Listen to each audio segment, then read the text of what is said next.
Hello everybody, this is Prairie Vanguard. The topic of today's video is American imperialism in Honduras. Before we start, I just want to let you know that I got a new puppy to take care of, so there might be some quiet background noises.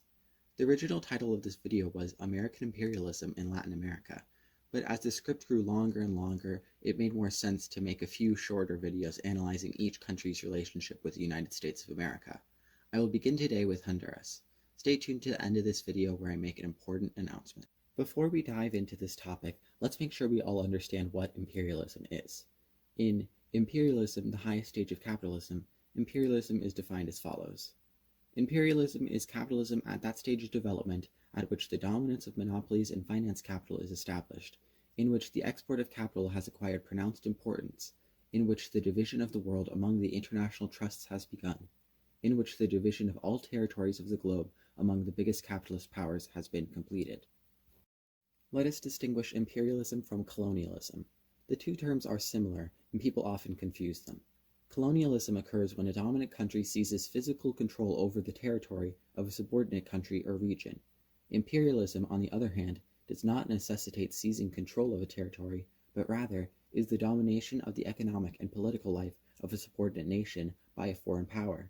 This domination is often the result of foreign investment, debt accumulation, and foreign military intervention. Honduras is a small country in Central America of about 9.5 million people. For our purposes, we can be introduced to the country of Honduras during the Latin American independence movement. Honduras was liberated from nearly 300 years of Spanish colonial rule in 1821 as part of the newly formed First Mexican Empire. This date is celebrated in Honduras as Independence Day, a testament to the importance to the people of the collapse of the European colonial system in Latin America. Less than 2 years after achieving independence, in 1823, Honduras joined with the other Central American nations to create the Federal Republic of Central America. By 1838, the country entered civil war. Honduras became a fully independent nation that same year. However, she continued to push for a regional union in Central America through the 1850s. The United States of America supported the independence movements of Latin America. We will soon see, however, that the American motivation was not to liberate these countries, but rather to become their new exploiter. In 1823, the United States adopted a policy that later became known as the Monroe Doctrine. The policy is presented to the American public as a defensive strategy, stating that the European influence in America is hostility towards the United States. Here is the introduction of the text. The occasion has been judged proper for asserting, as a principle in which the rights and interests of the United States are involved, that American continents, by the free and independent conditions which they have assumed and maintain, are henceforth not to be considered as subjects for future colonization by any European powers. America saw the opportunity to take advantage of these weak, newly formed democracies and took it. These countries, from the beginning of their independence, were destined to become neo-colonies of the United States. The following decades were marked by a steady increase in foreign investment in the country by American corporations, coupled with political corruption. One industry that took particular interest in Honduras was the banana export industry.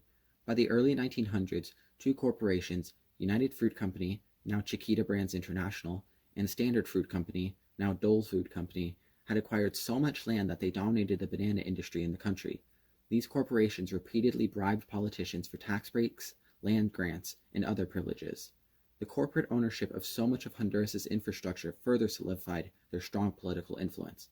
To suppress labor movements and protect American commercial interests, these corporations requested and received military support from the United States in 1903, 1907, 1911, 1912, 1919, 1924, and 1925. By the mid-1900s, the United States had shifted from a policy of direct military intervention to covertly supporting coup d'etats. On October 3, 1963, just 10 days before the Honduran general election, the Honduran armed forces seized control of the government. The Honduran military was supported in their efforts by the United States, the multinational fruit companies, and Honduran landlords. The democratically elected president of Honduras, Villeda Morales, made small steps towards improving the broken labor laws of the country and reforming agriculture, which was dominated by two foreign companies. Tensions were already high between the democratically elected government and the military, which failed a coup attempt in 1959. The new liberal candidate for president, Modesta Rodas Alvarado, who ran on a platform of demilitarization, was deemed too serious a threat. The Honduran armed forces successfully seized power the week before the election. Hondurans experienced military dictatorship for the next 20 years. The United States denied involvement in the coup. American President John F. Kennedy ended diplomatic relations with Honduras. However, less than 2 months later, after Kennedy's assassination, former Vice President, now President Lyndon B. Johnson, officially recognized the military government. The Iran-Contra Affair occurred between 1985 and 1987, during the second term of Ronald Reagan's presidency. Allow me to set the scene.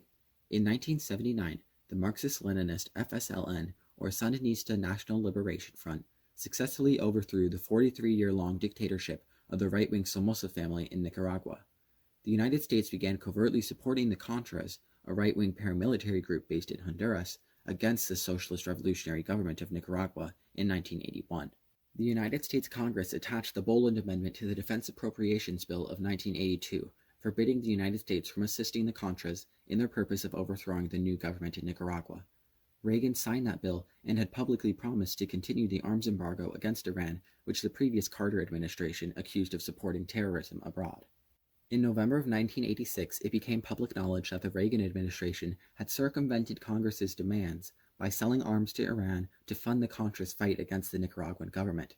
While 14 administrative officials were indicted, all were pardoned when then Vice President George H.W. Bush became the president after the following election. While the Contras were ultimately unsuccessful in their attempt to overthrow the socialist government of Nicaragua, they did create instability and an increase in violence in the region. Many of the soldiers recruited in Honduras to fight in Nicaragua were children. By now you should notice the pattern in American politics of public condemnation of illegal activities in foreign countries, immediately followed by the legitimization of those actions by the following president. Please understand that the previous coups d'etats were supported by a Democratic president and a Republican president. The American people do not get the option to vote on the exploitation of Latin America. Even the president who ran on the slogan, "Hope and Change," would not change the unfair practices of the United States in Latin America. Our final Honduran coup example occurred during the first term of Barack Obama's presidency, while Hillary Clinton was Secretary of State. Democratically elected leftist President Manuel Zelaya assumed the office of the President of the Republic of Honduras on January 27, 2006. Zelaya instituted a number of programs which benefited the Honduran working class, including free education for children, increased minimum wage, and electrifying much of the country.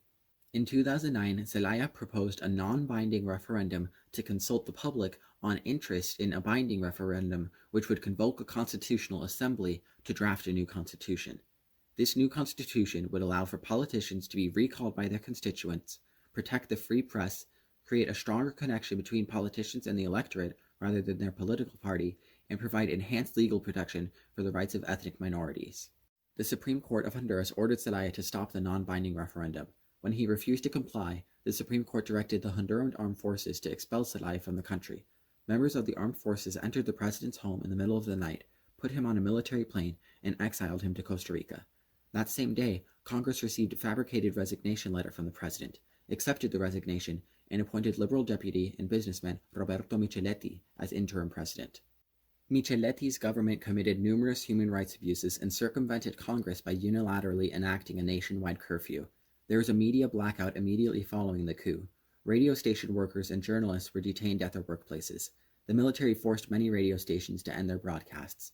Government officials sympathetic to Zelaya and the ambassadors from Nicaragua, Cuba, and Venezuela were arrested and beaten by soldiers before being released. Honduras continues to be one of the least developed countries in the Western Hemisphere. Poverty is extremely prevalent, violence is rampant, and there's little political freedom. These are the primary reasons why so many Hondurans have made the decision to leave Honduras for a better life in a different country. The mass exodus of Hondurans from the country is a direct result of the United States foreign policy. Honduras is a complex country. Any analysis that simplifies her issues as the result of drug trafficking alone is simply misleading. Honduras is a disaster because of American imperialism. Honduras is a treasure chest of natural resources and cheap labor just south of the border. The United States will never allow the people to rule themselves. I hope you enjoyed that video and that you now have a better understanding of how America treats her neighbors. I now have a very special announcement. I will be creating a new series. This series will be a chapter-by-chapter review of the history of the Communist Party of the Soviet Union. This book is an excellent introduction to Marxism-Leninism and has the added benefit of analyzing historical events in tandem with theory rather than isolating the theory. I will link the free text in the description. I aim to upload the video for Chapter 1 at the end of next week or the beginning of the following week. Thank you for watching. Please leave a like, Comment if you have any questions, and consider subscribing to my channel so you don't miss out on the new series. Workers of the world, unite.